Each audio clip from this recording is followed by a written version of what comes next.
In March of 1971, a county health inspector named Gerald Morse arrived at a farmhouse outside Harlan, Kentucky, responding to what dispatch had logged as a wellness check. The property sat 3 miles past the last paved road, tucked into a hollow so narrow the sun only touched it for 2 hours each day. Morse had worked Appalachian counties for 11 years. He'd seen poverty, neglect, and isolation that would make most people weep. But when he stepped through the door of the Cantrell house that morning, he found something that made him leave his job 6 months later and never speak publicly about what he'd documented in his official report, a report that was sealed by the state health department and only declassified in 2003 due to a clerical error. Morse described a girl no older than 16 lying on a kitchen table, her abdomen swollen with late-term pregnancy. She was attended by 2 women. One was identified as her mother, the other was her grandmother. But according to the birth certificates Morse would later uncover in the county clerk's basement archives, those 2 women were also sisters. The girl on the table was named Iris Cantrell, and according to genetic testing performed by a state forensic laboratory after the child was born, the father of her baby was also her grandfather, her uncle, and genetically indistinguishable from her brother. The child born that day survived only 72 hours. But the medical file, annotated with margin notes written by a doctor who broke protocol to document his horror, would describe that infant as the most genetically collapsed human specimen ever recorded in North American medical history. Before we go further into this record, subscribe and comment where you're watching from.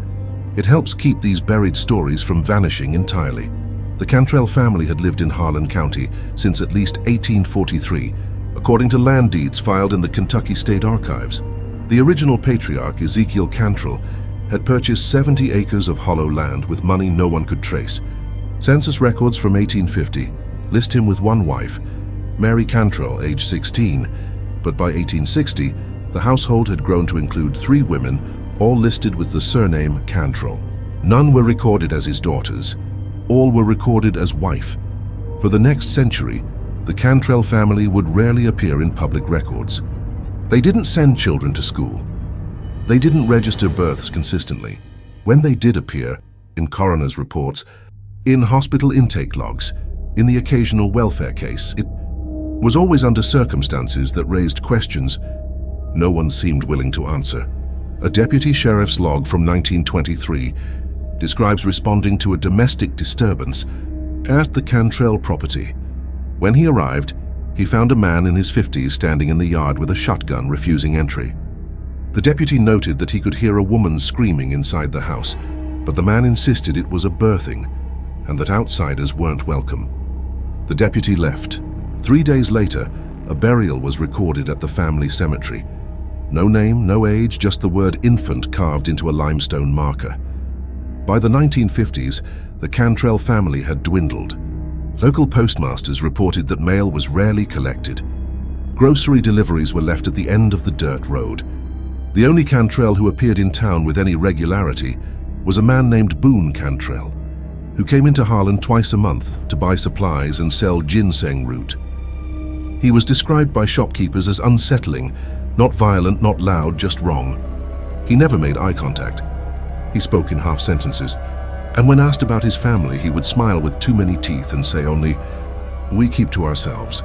What those shopkeepers didn't know, what wouldn't be discovered until Gerald Morse's investigation, was that Boone Cantrell had been born in 1934 to a woman named Letty Cantrell, who was simultaneously his mother, his cousin, and his aunt, and that Boone's father, a man named Silas Cantrell, was also Letty's father and uncle. This wasn't an accident. It wasn't ignorance, according to journals later recovered from the Cantrell house. Journals written in a crabbed, obsessive hand. It was doctrine. The journals were found in a wooden trunk beneath Silas Cantrell's bed after his death in 1969.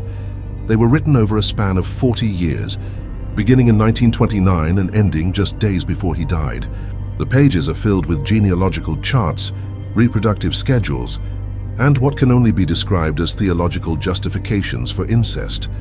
Silas believed, or claimed to believe, that the Cantrell bloodline had been chosen by God to remain pure. He wrote that mixing blood with outsiders was a sin equivalent to adultery. He quoted scripture, twisted and reinterpreted, claiming that the union of close kin was the original design, citing Adam and Eve's children as proof. Who else could they have married, he wrote, but each other? But Silas wasn't just a religious extremist. He was methodical. His journals contained detailed notes on which daughters should marry which sons, which sisters should bear children by which brothers, and which unions had produced the healthiest offspring. He tracked skull shapes, eye colors, bone deformities, and infant mortality rates with the precision of a livestock breeder. By the 1950s, the genetic consequences were undeniable. A county doctor who treated a Cantrell child in 1957 noted in his files that the boy, age 9, had the bone density of a 70-year-old, a cleft palate that had never been surgically repaired, and eyes that didn't track in parallel. The doctor recommended immediate intervention. The boy never returned to the clinic. A burial record was filed 6 months later. Silas didn't see these outcomes as failures. In his journals, he referred to them as refinements. He wrote that weak children were the Lord's way of sifting, and that only the strongest were meant to carry forward. When a daughter gave birth to a stillborn child with fused limbs, Silas recorded it with clinical detachment. Another culling. The line strengthens, but Silas's journals also reveal something darker. Beneath the theology and the eugenic obsession, there was coercion. There were entries describing daughters who resisted and had to be guided. There were notes about locks installed on bedroom doors from the outside. There were references to a breeding room in the cellar, where the younger women were kept during their fertile windows. And then there was Iris. Iris Cantrell was born in 1955. Her birth certificate lists her mother as Letty Cantrell and her father as Boone Cantrell, who, as previously established, were mother and son. This made Iris the product of at least 3 generations of continuous incestuous unions. Genetic analysis would later reveal that her DNA had virtually no variation. She was, in essence, a genetic echo chamber. Photographs recovered from the house show Iris as a child.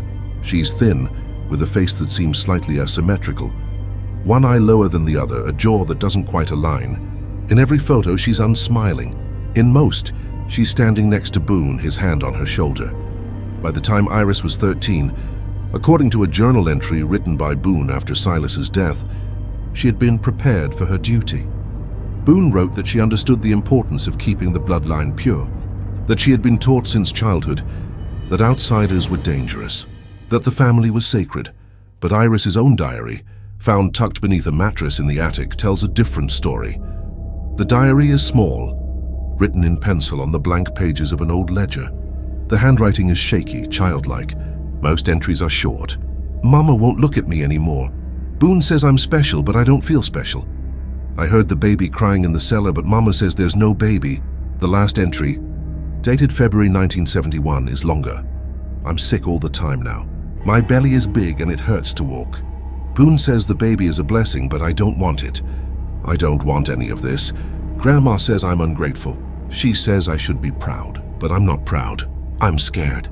I don't know who the father is. Boone says it doesn't matter. He says we're all the same blood anyway. 3 weeks later, Gerald Morse arrived.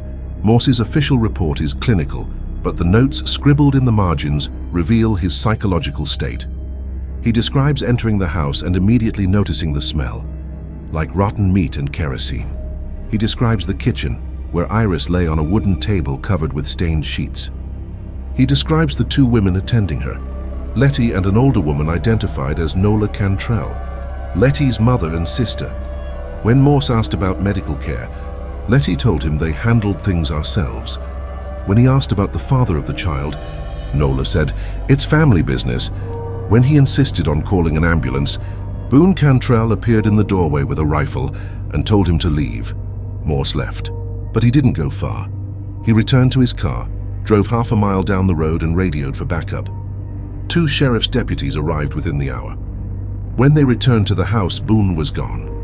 Letty and Nola stood in the doorway, blocking entry. Iris's screams could be heard from inside. The deputies forced their way in. What they found was worse than Morse had described. Iris wasn't just in labor, she was hemorrhaging. The baby was breech.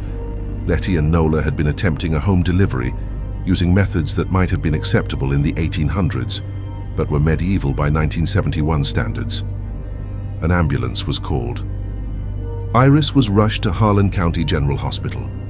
The baby was delivered via emergency cesarean section at 11:47 p.m. The infant weighed 3 pounds.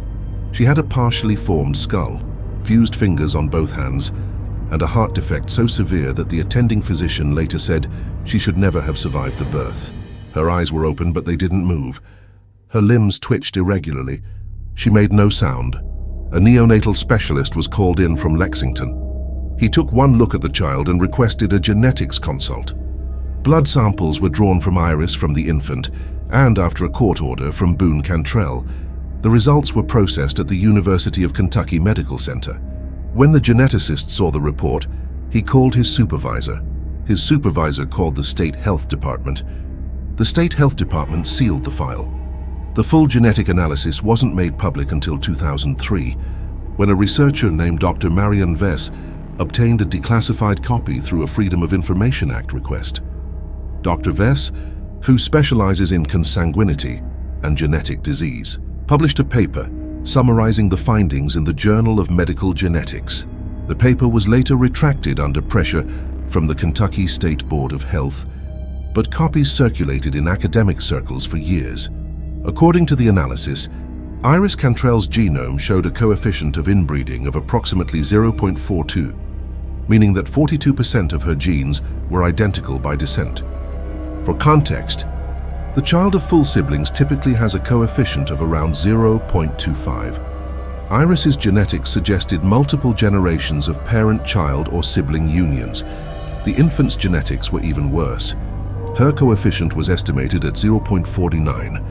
At that level of homozygosity, severe developmental abnormalities are virtually guaranteed.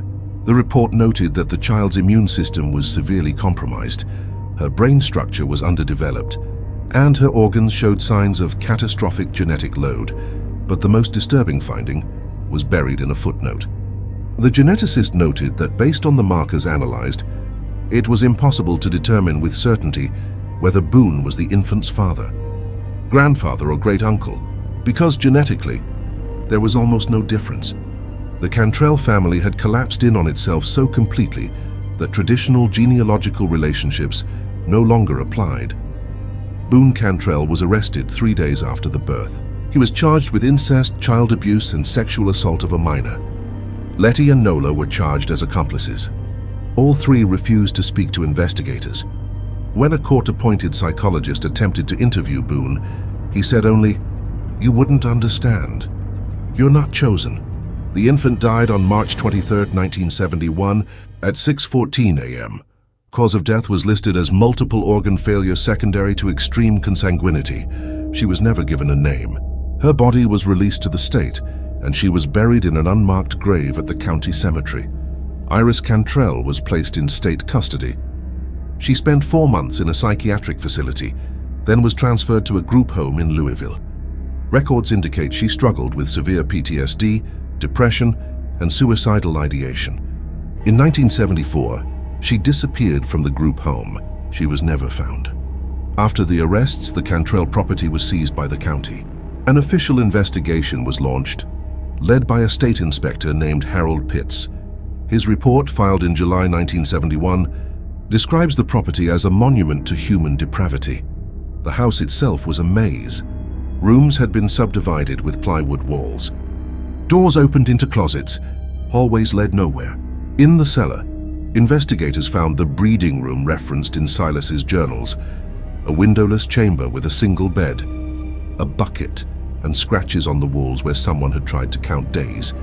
In the attic, they found the remains of at least 6 infants, wrapped in cloth and stored in wooden boxes. Some had been there for decades. Forensic analysis suggested that several had been born alive and had died from neglect or deliberate suffocation. In the family cemetery, a small plot behind the house, overgrown with thistle and poison ivy, they found 43 graves. Most were unmarked. The few that had stones bore only first names and dates. Several stones listed multiple infants buried together, born and died on the same day. But the most haunting discovery was in the crawl space beneath the kitchen. There, wrapped in rotting burlap, investigators found a leather-bound ledger. It was similar to the journals Silas had kept, but older, the handwriting different, the ink faded. The earliest entry was dated 1891, written by a man named Josiah Cantrell, Silas's grandfather. Josiah's ledger was a genealogical record, but it was also a manifesto. He described a vision he'd had, a voice that had told him the Cantrell blood was sacred, that it must never be diluted, that the family would inherit the earth if they remained pure. He wrote that he had married his daughter Abigail, and that their children would be the seed of a new race. The ledger traced the Cantrell line forward, marriages between fathers and daughters, brothers and sisters, uncles and nieces. It documented births, deaths, and selections, children deemed too weak to survive and left to die. It was a chronicle of a family that had chosen over and over to turn inward, until there was nothing left but collapse. Boone Cantrell's trial began in October 1971. It lasted 3 days. The prosecution presented the genetic evidence, the journals, the photographs, and the testimony of Gerald Morse and the medical staff who had treated Iris and her infant. The defense argued that Boone was mentally incompetent, a victim of generational abuse and indoctrination. The jury deliberated for 40 minutes. Boone was found guilty on all counts. He was sentenced to 30 years in the Kentucky State Penitentiary. Letty and Nola were tried separately. Both were found guilty of child endangerment and conspiracy. Letty received 12 years. Nola, who was 68 at the time, received 8. None of them showed remorse. In a jailhouse interview conducted by a local journalist in 1972, Boone said, "You think you've won something, but you haven't. The blood doesn't die. It just waits." Boone Cantrell died in prison in 1989 from complications related to liver failure. Letty was released in 1982 and died in a nursing home in 1997. Nola died in prison in 1976. The Cantrell house was condemned and demolished in 1975. The land was sold at auction and purchased by a timber company. The family cemetery was left untouched, though locals say it's been vandalized repeatedly over the years. Stones toppled, graves dug up, bones scattered. In 2008, a group of urban explorers posted photos online, claiming to have found the site of the old Cantrell property. The photos show a foundation overgrown with kudzu, a rusted bed frame half buried in mud, and a stone marker with a single word carved into it, "Chosen." The post was taken down within 24 hours. The explorers never returned. The infant born to Iris Cantrell lived for only 3 days, but the shadow of her existence has stretched across decades. In the years since the case was sealed, researchers have debated what the Cantrell family represents: a cautionary tale about isolation and extremism, a genetic anomaly, or something darker, something that suggests how easily humanity can turn monstrous when it believes itself exceptional. Iris Cantrell has never been found. Some believe she's dead, that she took her own life somewhere far from Kentucky. Others claim she's still alive, living under a different name, trying to forget a childhood no one should remember. There are even rumors, unverified, likely false, that she had other children, that somewhere out there the Cantrell bloodline continues. But the medical records don't lie. The genetic analysis is conclusive. The infant born in March of 1971 was the end result of a century-long collapse, a human being whose DNA was so uniform, so starved of variation, that she could not survive. She was the most inbred child ever medically documented. A child born not from love or accident, but from doctrine. And in the hills of Harlan County, where the hollers grow narrow and the sun barely reaches, people still talk about the Cantrells. They talk about the house that isn't there anymore, the graves that still are, and the bloodline that chose purity over survival. Some say the land is cursed. Others say it's just land, but no one builds there. No one ever has.